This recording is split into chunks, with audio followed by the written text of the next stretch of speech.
Welcome, ladies and gentlemen, to episode 77 of the VoiceOFpunk. I'm your host, the Punk.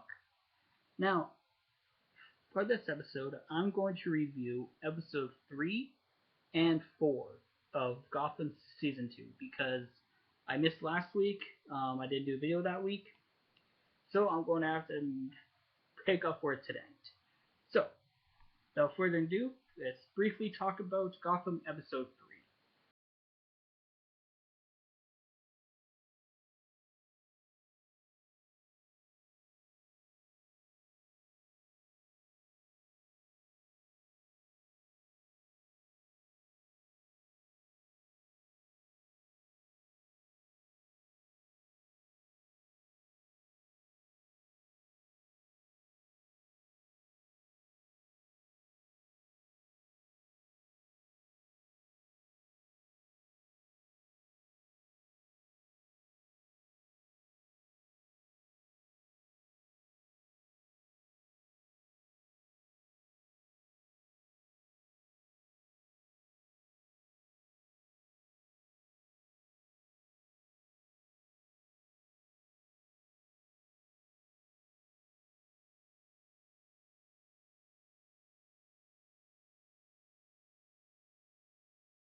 A definitive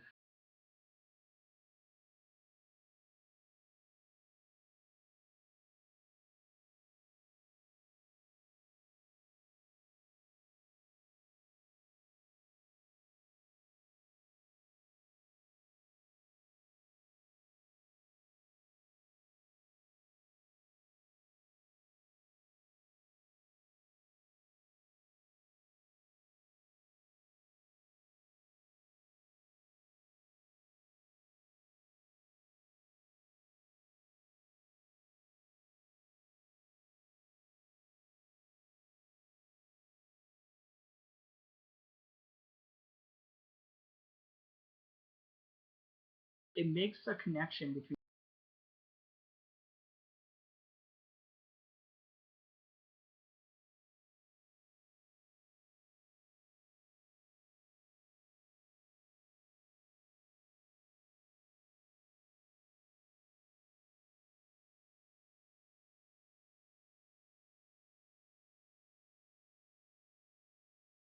and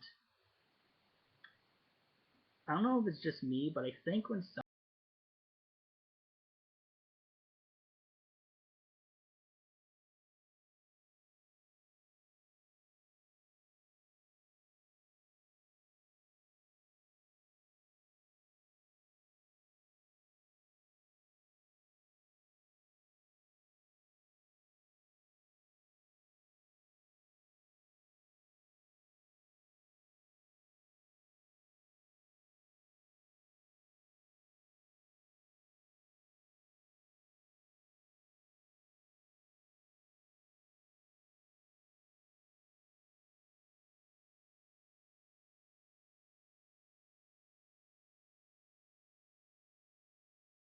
in a morgue,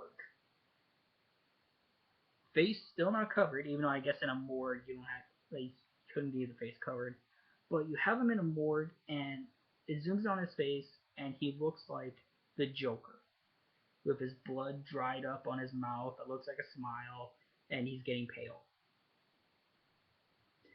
So like just something like that, like just those small little details make me believe that maybe he's not dead. But I guess it's all up to opinion. Um, if they leave it to the viewers' interpretation, that's cool. But it's just those small little details that just really like it really eats away at me if he's actually dead or not.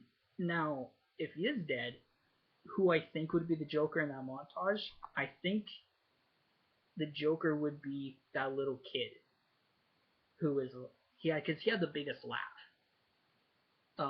He was sitting cross-legged in front of the TV, and he had the biggest laugh out of all of them.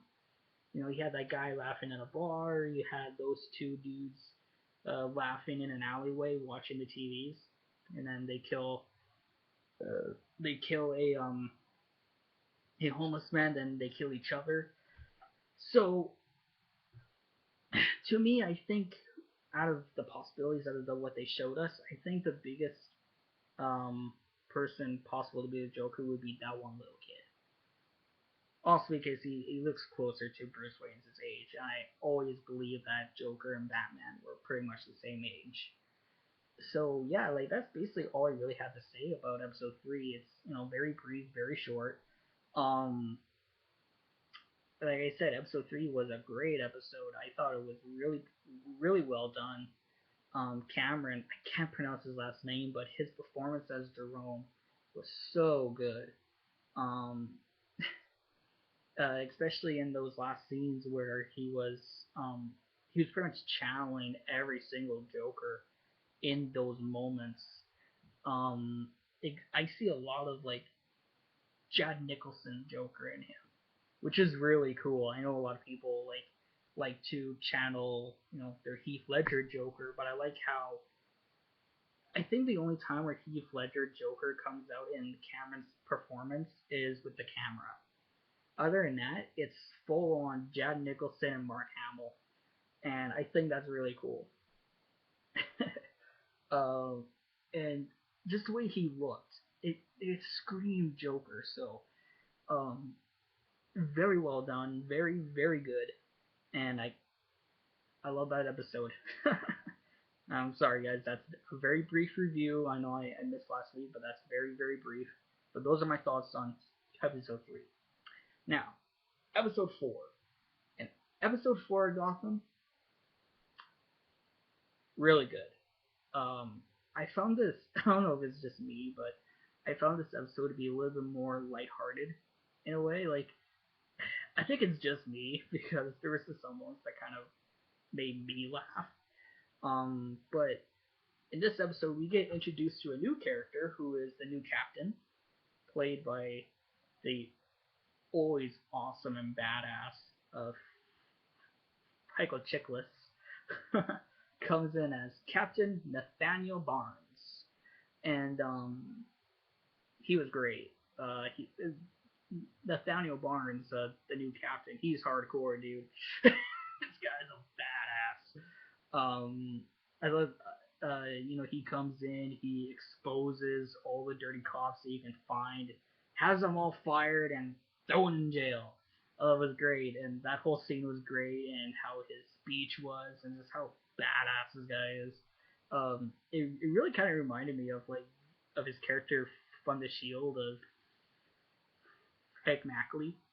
Um, maybe that's what they're going for, but I just every time I see Michael Chiklis in a police station, I always think of that character. That character is so cool. Probably shouldn't say that because Peg Mackley was a bastard, but he was still pretty badass. I'm not gonna lie. And so Michael Chiklis, he makes James Gordon his right hand man, and him and James Gordon form a strike force from the rookies from the police academy. Forgive me, I don't remember their names, but these characters were really cool. I like these characters. There's I think my favorite one so far is this little tiny woman who beats the shit out of out of this big buff dude in a fucking boxing ring. It was awesome. Just beats the shit out of him.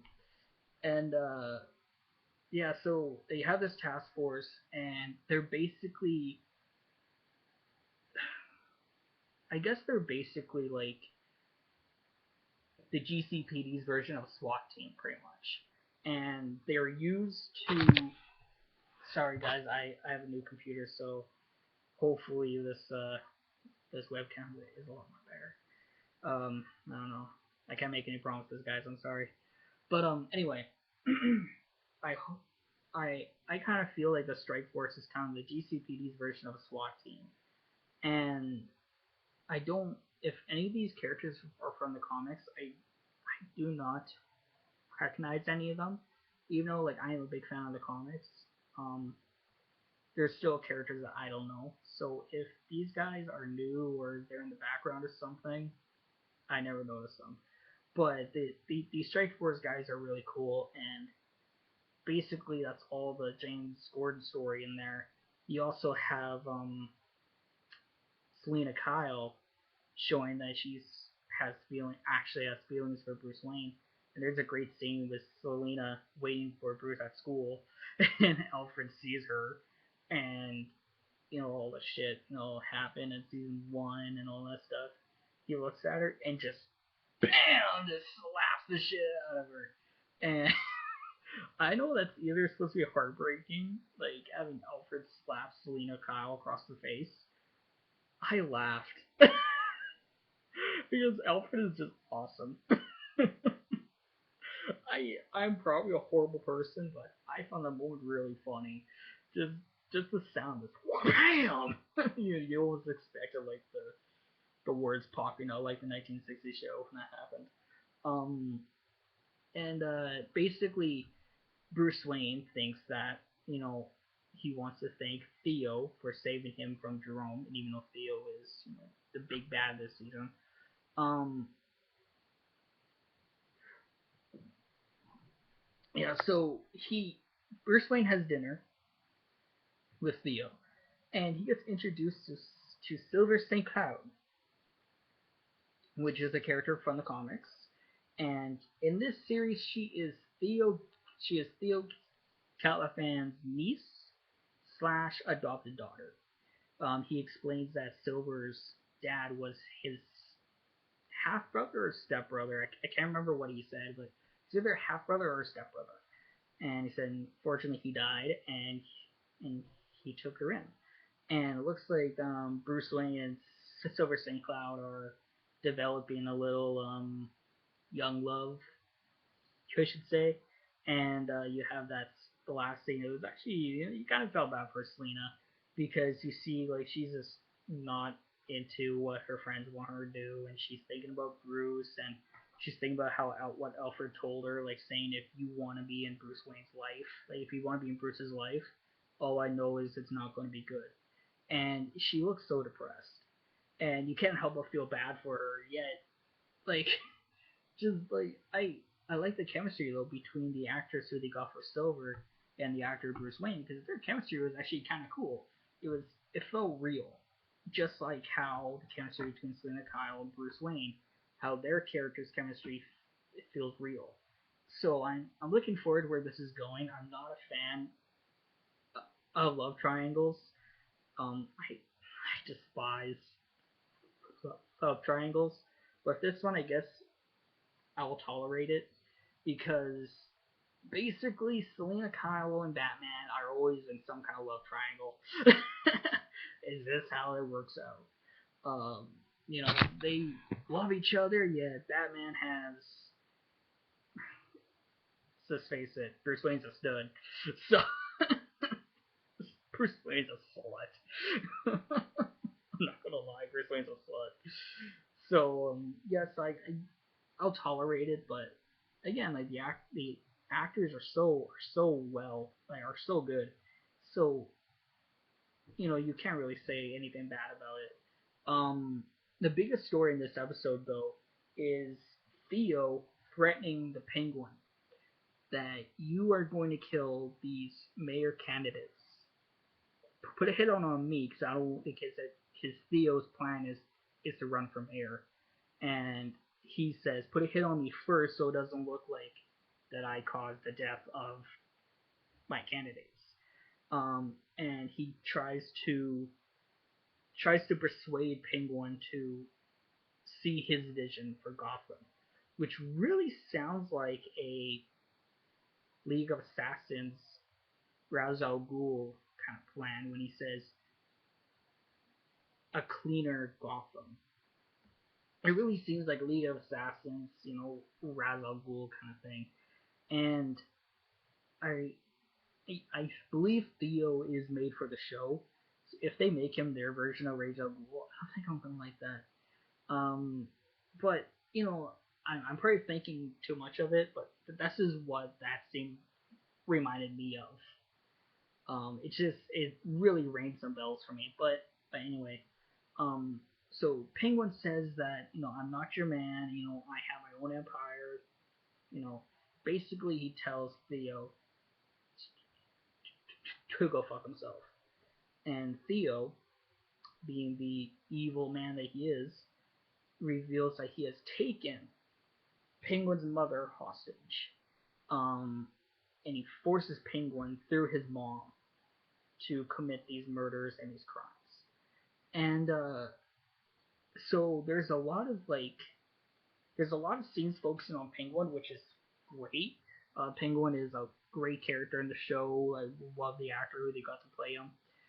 So all in all, this episode was so good, and I like the fact that it focused more on Penguin, because so far in this season he hasn't really had much of a story until this episode. Even though it is episode 4, he still didn't really have much of a story going for him. What would he's the king of Gotham, so what more can he do with him besides either challenging his power or something like this happening? And what Butch was great in this episode. Butch was created for the show, and he is a great character. I love Butch. He is awesome. Butch is like the world's greatest hitman. Actually, the character Butch reminds me of Bob from the 1989 Batman movie. That's what Butch kind of reminds me of. He reminds me of Bob, and Bob is awesome. I love Bob. But anyway, so at the end of this episode, you have you have Penguin doing these murders. He murders one candidate, and then he sends Victor Zsasz to kill the other one, even though he fails, because Jim Gordon and his new strike force, with the new captain, come in and they're like, "Motherfucker, you can't kill this bitch." So, so that'll kind of, it blows up Penguin's face. And the final scene is Penguin. You don't hear what Butch tells him, but basically he tells Butch Theo Caliban has my mother, and Butch is like, "Don't worry, boss, I'll find her." And the last scene is Butch. You don't hear what Butch tells him. You only hear Penguin saying, "Have you found her?" And Butch says something, you don't hear it, and Penguin just starts crying, throws his fucking wine, I think it's wine, into his fireplace, and just scream with sadness and scream with anger. So I don't know, it looks like that his mom's dead, but at the same time, I think that would have told us that his mom is dead. So I'm just thinking maybe Butch just said, "I didn't find her yet." But if his mom dies, then that basically means that Theo fucked himself. Because if you know anything from Penguin on this show, you don't threaten his mom. Whenever that scene, you remember that scene from season 1? He shoves a fucking piece of glass down your throat when he threatens his mom. But yeah. So all in all, I thought this episode was really good. I enjoyed it a lot. So far this season has been really, really good. Really nothing more I can say about it. Each person is doing their part. I still don't care about Barbara. Barbara can really leave. Actually, I forgot about Barbara until she showed up in this episode. So, she had a big part in episode 3. During this episode, I forgot about her. So, yeah. So anyway, that was my review of episode 3 and 4. I thought both of them were very good, and that's really all I could say. So, thank you for listening. I hope you enjoyed, and I'll see you guys next week with my next review. Bye, guys.